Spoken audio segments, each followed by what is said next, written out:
So, Chapter 5 came out a wee bit ago, drawing us all back to that beautiful chapter-based RPG like a ludicrous amount of moths to a flame. Unless you never left, of course, like some of us.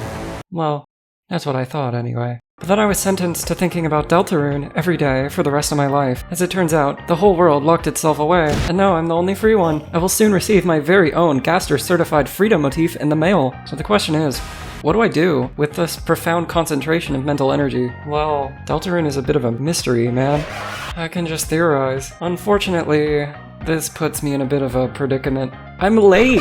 The early birds have all gotten the worm. Chapter 2, the installment that really got the story juices flowing, was released on September 17th, 2021. Spin those numbers through the calc, and that's 1,756 days at the time of writing this script. That's almost 5 years ago! What have I been doing? I'm out of my depth. I should leave it to the pros. I will even have every line in the game memorized. Toilet theory? What the hell is a cabbage? But a few days after Chapter 5, I was watching the Deltarune content hole, and suddenly a theory appeared. Amalgamite? Chris and Noelle are the knight? Your Honor, this sucks ass. At least last year we had they/them, which had a funny name. The situation has only devolved. Misguided knight discourse is everywhere I look, seeping into my nervous system like lead paint poisoning in a 20th century nuclear family. It's such a travesty, in fact, that I felt the need to step into the ring, sporting my bullshittery best. If conjecture on the knight's identity is in such a sorry state, especially when the new chapter provided far less fresh information than we expected, I think that can only mean one thing.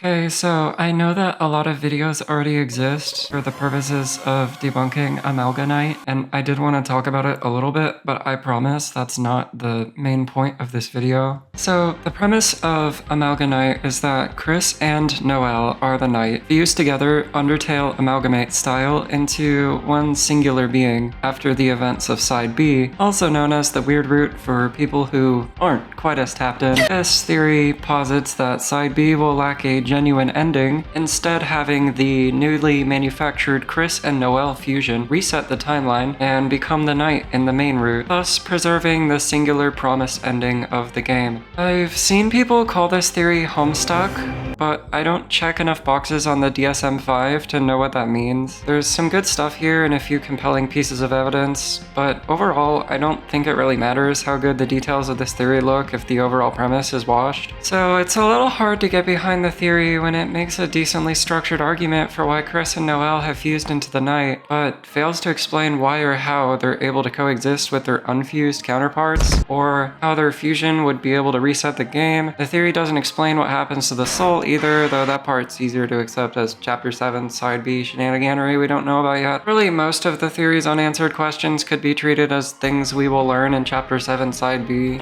I think my biggest beef with it is that thematically it doesn't do anything. The theory also suggests that Side B is narratively not optional. I believe this is a side effect of the chapter release format. We've been aware of Side B for nearly 5 years at this point, so it's easy to mistake it as something that was intended to be common knowledge. I don't want to get into casual Deltarune fan discourse, but all I'm saying is that we can't forget that Side B is meant to be a secret. Chapter 3's sword route is clearly meant to hint at a forbidden path involving Noelle, just like how the eggs receive a proper introduction in the same chapter. Though Deltarune makes it very clear that you and Chris are two different people, Side B goes even further, demonstrating their reactions to your dastardly misdeeds. Snowgrave only occurs because of your interference. Chapter 4's Side B scene only occurs because you force Chris to proceed time and time again.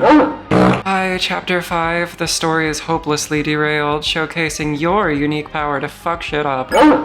Thus, if Side B is entirely dependent on a choice that you make, why is the knight in my game? I didn't play Side B. Do not get me wrong, I'm not saying Side B will have zero story relevance. It is simply an outrageous claim to say that the main antagonist of the game is the consequence of actions the player is not guaranteed to take. Ignoring this in favor of saying the knight exists whether you did Side B or not erases most of the importance behind the player's actions. Hey, Shimmy, give me a with not. I bring this theory up so extensively because it's uniquely frustrating in the way that it manages to identify the importance of Chapter 5's Side B scene, but it only uses it as surface level evidence to reach a conclusion that thematically does nothing for the game. Amalgamite takes the right details and approaches the wrong conclusion. It almost got somewhere, or you could say, it almost got nowhere. I think there's a bit of a rampant misunderstanding around what a parallel is and what it does in a narrative like Deltarune's. Remember how Gerson explains that Dragon Blazers is a reinterpretation of Lord of the Hammer, which itself is a retelling of the prophecy? He draws attention to the fact that each of these iterations are markedly different from each other. The same can be said of aspects of Deltarune's story. It's not written so it can repeat parts of itself ad nauseum. Mantle is not an exact retelling of Side B, nor does it feature an exact map of Hometown, but it does parallel these things for a reason. Likewise, Side B is not the knight's origin story, but it does parallel it. This is even exhibited in the relationship between Deltarune and Undertale. I say this so confidently because it would be honestly fucking boring if Deltarune simply retreaded itself over and over. What would be the point of Side B being perfectly mapped out by an event in Chapter 3? What would be the point of Chris and Noelle being the knight? Hell, what would be the point of Des drowning in the lake exactly like Side B? Narrative parallels function through two or more distinct parts that share common elements, and through these shared features, each part betters the other. Take Chris and Pink, for example, two fundamentally different characters with very similar predicaments. While Chris's relationship with us is rocky at the best of times, Pink showcases an alternate perspective we wouldn't normally get from Chris themselves. Will us and Chris reach some sort of state of cooperation in the future? Probably, but it won't be the exact same thing as what happened to Pink. All this to say, Chapter 5's Side B scene is exceptionally lore important, but it's crucial to keep in mind that it is, in the end, its own distinct narrative, rather than a Lego instruction booklet for assembling the rest of the game's story. Before I move forward, I should specify that this is ultimately a Death Knight video. If that's enough to make you quit watching, we're past the point of no return. I'm going to do my best to avoid speculation because it is my belief that with the information we currently have, there's just no way the knight is anyone else. The point I'm trying to make is that the knight reeks of December holiday. There is no other thematically fitting explanation at the moment. So back to Side B and its importance to December. An acquaintance of mine made a really good thread explaining how Side B's climax relates to December's disappearance. Though the conclusions are night ambiguous, night fluid one could say, it still works as the basis of my own reasoning. I'll link the thread in the description as I'm sure it's written better than anything I could say here, but for those of you who hate shitter, I'll summarize it since it's relevant. The idea is that Des disappeared while attempting to travel nowhere, a detail supported by various aspects of Chapter 3, such as the secret 1225 room and its connection to Nowhere. Thus far, Nowhere has been linked exclusively to Chris and Des, basically confirming that these two were the ones involved in the incident. Though Noelle's breakdown in Chapter 5 Side B should ultimately be treated as a separate event, it can be inferred that the boundary break is a parallel to whatever Des did, since everything Nowhere related is heavy with boundary fuckery. In fact, at the moment, it's a little bit unclear what Nowhere is even supposed to be, whether it's a location or a concept, but ultimately that doesn't matter for what I'm talking about. This explanation stems from the fact that Chapter 5 makes a glaring connection between the day of the Vig Post incident and Side B through the evil-ass stab sound effect in Red Flash. I understand that this is probably what leads many to think Des's disappearance is a step-by-step reflection of Side B, considering the evil-ass stab sound effect in Red Flash come from when you implant a soul zip bomb into Noelle. But never forget that Side B is meant to be a secret. It's called the Forbidden Path. Ideally, a player sees the evil-ass stab in Red Flash for the first time during Chapter 5's main route. It's more likely that Side B is referencing the Vig Post incident rather than the other way around. Thus, the evil-ass stab in Red Flash does strongly suggest soul involvement in the incident, which further evidence corroborates. That bird that I hate gatekeeps most of the actually interesting books in the library, one of which being the first book in a series about souls. Though we have zero information on Deltarune's treatment of monster souls, Chapter 4 implies that exclusively human souls are red heart-shaped. As this shape appears all throughout the Holiday Manor, as well as Des's room, it's safe to say that both Des and Carol have some kind of fixation on human souls. With Des's fixation being more important here, we don't know the true function of souls, but Chris's soul can become a high-powered flashlight. which works well enough as the basis of this interpretation, especially since the incident revolved around a dark world. This function of the soul is alluded to in not just one but two songs. Don't forget. There's a light inside your soul that's still shining in the cold. And Raise Up Your Bat. Look no further than Raise Up Your Bat for additional evidence, as the lyrics deadass explain December's plan in no uncertain terms. It's even set to the tune of Lost Girl, because of course it is. Obviously, Chris is still very much present after the incident, but Des isn't, so it's strongly implied by their lasting guilt that they abandoned her in the middle of the operation. Caddy even parallels this extremely suspiciously in Chapter 5. So, we know how she disappeared and a decent idea of where. As for the why, we can only speculate on that, so I'll set that aside for now. Hey jackass, you haven't explained the night yet! So, what do we know about the night? Like, what do we actually really ungodly know? At first, I was going to create a list of the knight's traits, divided into 3 categories: appearance, personality, and abilities. However, both appearance and abilities have only led me down speculative paths, and I've realized that the personality section is the only part necessary for this video. The knight is a shapeshifter, so it's relatively fruitless to draw any conclusions from its appearance. Likewise, no comparisons can be made regarding its abilities, since you don't see Carol, Rudy, Noelle, Chris, or Jockington swooning people. Unlash. Thus, the subtle characterization of the knight is truly the most substantial and meaningful information we have to work with. We get 0 dialogue from the knight, so its demeanor has to be analyzed instead. At times it seems a bit feral, at other times it's stoic and calm. There's a few moments where the knight even seems arrogant, and there's a whole ton of moments where the knight farms aura for like no reason. Though it's unclear if the knight is either unable to speak or simply chooses not to, it displays a variety of human qualities. Not like human, but like, you know, a person. What does this say about the knight? It's committed to its goals for sure, but more interestingly is the fact that it seems to have coolness as a prerogative. It does things in certain ways for the love of the game, and Chris mimics many of these poses. This detail has not gone unnoticed by the fanbase, but I think it's as simple as Chris being an aura farmer themselves. The knight also exhibits little to no care for darkners. This is by far one of the most interesting points. In stark contrast to Susie, who right after being told that darkners are fundamentally not real, still clings to their importance. The knight cuts them down like the objects they are. One could say it only attacks Tenna because he was a disobedient subordinate, and it only attacks Flowery because Flowery engaged in direct combat. But never forget that it tries to kill Jackenstein in Chapter 4 just to slow down the party. Doesn't matter if you can save Jackenstein or not, the point is that the knight doesn't give a fuck. It was revealed in Chapter 4 that a dark world is, vaguely, a reflection of its creator's will. Of course, not every object or character in a dark world can be psychoanalyzed to reveal things about its creator, but Susie demonstrates that dark worlds can turn out drastically different depending on who makes them. Analyzing the specific details of the dark fountains from Chapter 1, 2, and 4 is shaky at best. But there's one important thing here. The knight's fountain at the end of Chapter 5 is visually indistinguishable from the previous fountain, which was made by Chris. The characters don't even,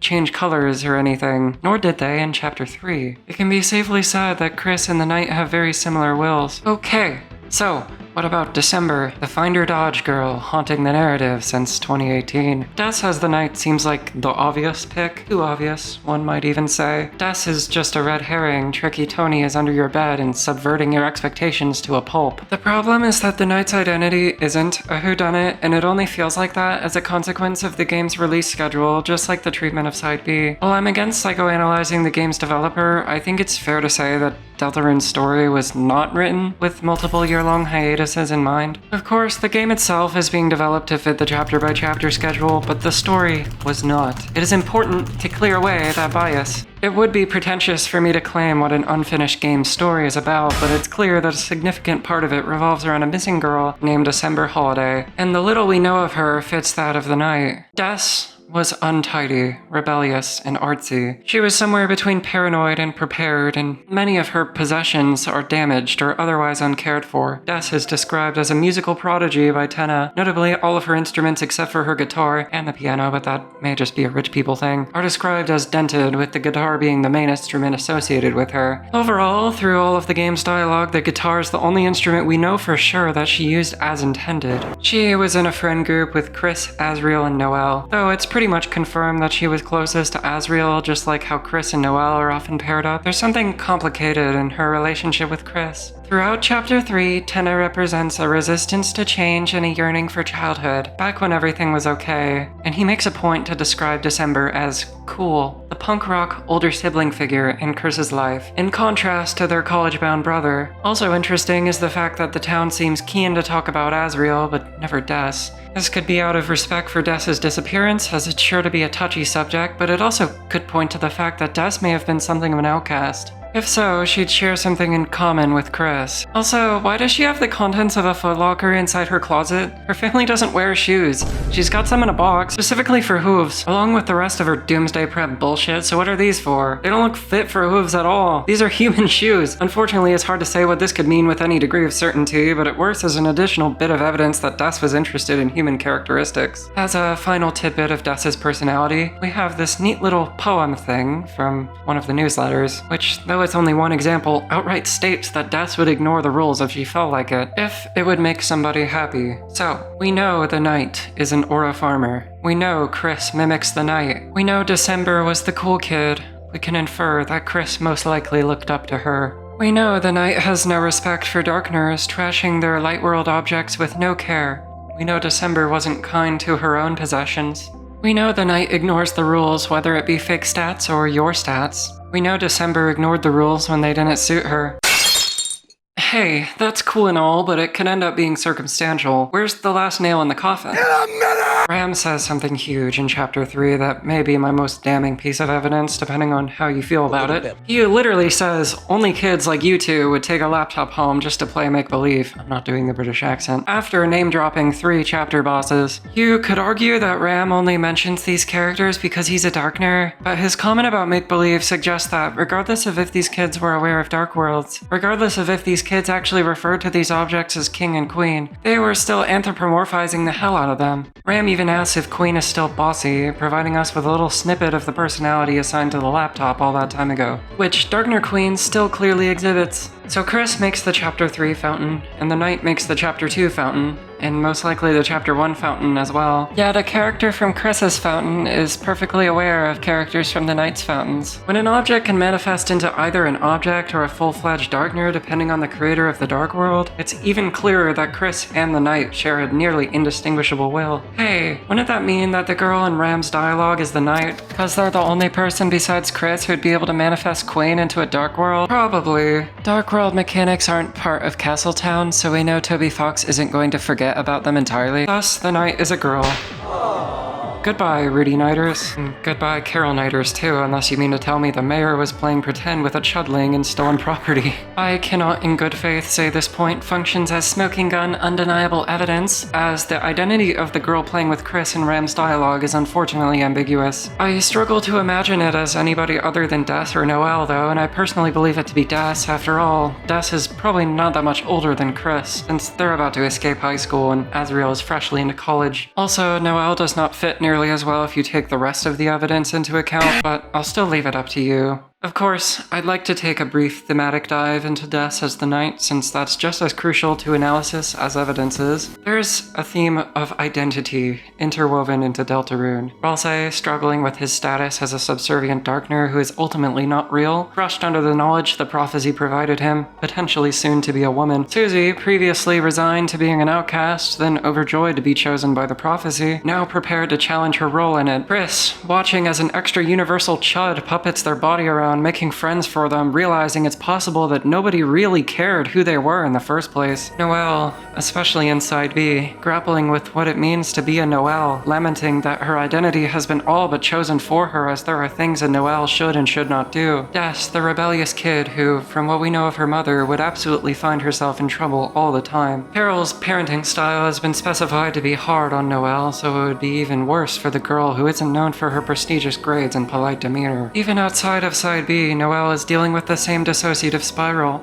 What's a Noelle? What's a December? If Noelle pursues freedom in Side B, and Side B is a parallel to the incident thematically, it makes perfect sense for Des to have gone missing largely in pursuit of her own freedom as well. What is find her supposed to mean anyway? Perhaps it's in reference to those who are trying to get her back, but it also could mean she wanted to find herself.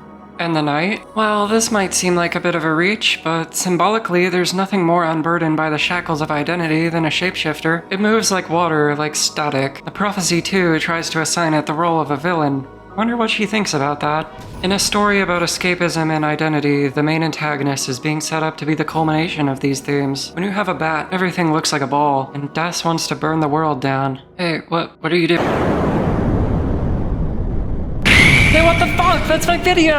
So it appears we don't have background footage anymore, so the only thing left to my name is this semi-transparent picture of Smart Vegeta, which does embody how I'm feeling right now, so I'll put it up for you to look at for the rest of the video. Now, post-chapter 5, there's a bump in the road that every Night Theory is silently expected to address: the Black Shards. As you know, a Black Shard was found at the very first Dark World, aka the site of the incident, and the Black Shard is the telltale sign of the Night. I mean, it left a shard at the computer lab, too. How could it be Des if the Night made the Dark World that Des presumably disappeared into? I don't think we can really explain that one away without speculation, which is why I've left it for the end here. My thoughts on Black Shards may be enough for a separate video, but my explanation for this timeline discrepancy is rather simple. Black Shards are not unique to the Night. The story has gently tried to lead you to believe that they are, since we've only seen them in one place, but I think this is a misdirect. Defeating the Night in Chapter 3 yields a Shadow Crystal and a Black Shard, which is stated to be a chip from the Knight's sword. Some people have said that the Night is made of Shadow Crystals if you get a crystal from chipping its sword, but those are supposed to be invisible, so it's much easier to argue that the Night itself is made of the same material or substance as Black Shards. But this doesn't mean that the Shadow Crystals and Black Shards have nothing in common. They're both compared to glass, which is itself a recurring symbol in Deltarune that would probably warrant an additional video of its own, and Shadow Crystals represent lost, broken dreams. So what's a Black Shard then? This is entirely speculation, but it seems like Black Shards may be a more powerful version of the crystals somehow. Notably, the Black Shard doesn't change in the light world, and it's described as nearly opaque. When used in the dark world, shadow crystals show the light world above, except in rooms with prophecy tapestries, where the narration kneecaps your hopes and dreams by saying the crystal does nothing to warp the prophecy. So, following the connection between the shadow crystals and the black shards, you look at the prophecy through the black shard, wouldn't you see nothing? Now, that's just symbolism. Really cool symbolism, but still, that may very well not be the intended takeaway. But when darkness is compared to water, symbolic of change and creation, as well as ambiguity, it feels to me like the description of something as black is a big important thematic flashing sign. Could there be a darkness intense enough to warp the prophecy, or perhaps black it out? Just like an ocean of ink across the pages. With that aside, my main point about black shards is that they're likely some sort of concentrated, powerful darkness originating from a shadow crystal. If the crystals are lost dreams, the black shards could be stronger, darker dreams. After all, the pure crystal will be made of shadow crystals, and its description states that it's been purified. Where have we seen that before?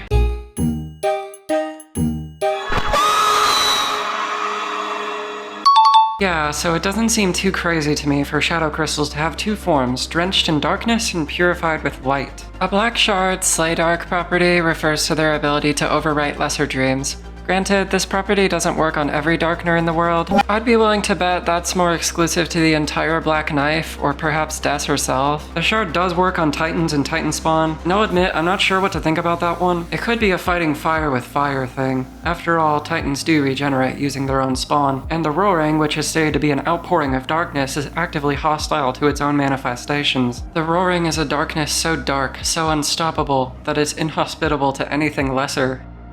The prophecy lists hopes and dreams as a pair, just as it lists dark and light, and it lists dreams on the same side as dark. Darkness and dreams would fit perfectly with the night here, so what do light and hopes fit? Susie, of course, the girl with hope crossed on her heart. The white pen of hope and the black knife. Aren't knights and dragons fated opponents anyway? If you're unsure about hopes and dreams being a parallel to light and dark as a duality, just know that light and dark already have a parallel in the form of courage and fear. I discovered this from a really good Tumblr post analyzing the importance of courage in Deltarune, so go check that out if you'd like. In Chapter 2, it's acknowledged that everything can be healed with a little spell. And in the very next chapter, the knight comes along with Swoon, something that practically knocks your party members out. It can't be healed through ordinary means. It's not a fun magical adventure anymore. The knight is caving your skull in with a baseball bat. The knight isn't just attacking Darkners, she's busting open your TV, just like how the damage wrought by the Titan, which is itself an immense concentration of darkness, affects the light world. The knight ignores dark world rules and fake statistics. She spits in the face of every fantasy that isn't her own, because her dreams are yet stronger, yet darker. As for that very first dark fountain and why the black shard predates the night, well, it's impossible to say for certain who or what could have made it and left that shard. I just want to open up the possibility that black shards are a phenomenon more related to deep darkness than the night, though I do think they're absolutely related to what made the night the way she is. That's really all I have to say. The night's identity isn't the puzzle we're treating it as. The sooner we can move on from pretending the night's identity is a whodunit that is left to be solved, the sooner we can move on to actually solving the important things, such as the night's motivations. What the final tragedy is, or if there's a single straight character in all of Deltarune. But anyway, thanks for sticking with me. Hey, wait! I have a Discord.